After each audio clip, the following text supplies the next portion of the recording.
This morning, Russian oligarch Roman Abramovich spotted at those peace talks in Istanbul, following reports he and two Ukrainian peacemakers may have been poisoned as they tried to help broker talks between Russia and Ukraine.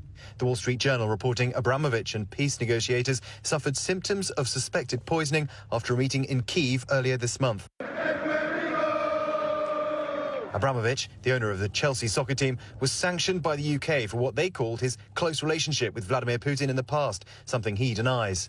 But his link to Putin and the increasing pressure on a growing number of oligarchs raises questions about why he'd say he was targeted. Ukraine's chief negotiator, Mikhailo Podolyak, told ABC News that he wouldn't be drawn on the claim, calling it an information game, and that all members of the negotiation group are working as usual.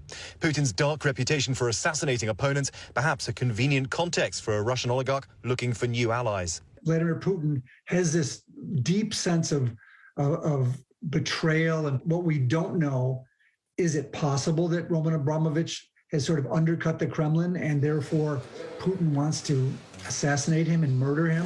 The investigative media outlet Bellingcat reporting the alleged victims experienced symptoms consistent with poisoning with chemical weapons, including eye and skin inflammation and piercing pain in the eyes. The Wall Street Journal reporting they had peeling skin on their faces and hands. This temporary pain may have been intended as a warning. The Kremlin has denied poisoning multiple opponents in recent years, like Russian opposition leader Alexei Navalny, who fell ill on a flight from Serbia to Moscow in 2020. Navalny is seen here being transported. He was attacked with the same Russian nerve agent used in the poisoning of former Russian double agent Sergei Skripal in 2018. Former Ukrainian President Viktor Yushchenko, also a victim of poisoning, leaving his face disfigured. Using poisons, killing their opponents, is something that the Kremlin has done literally for decades and decades. And so this is the kind of thing that we could expect from the Kremlin, but it's just not clear to us yet why they would do it in this case. And James is joining me live now from Kyiv, Ukraine. James, what implications could these poisoning reports have for the future of this war? If they're true, what message is Putin trying to send?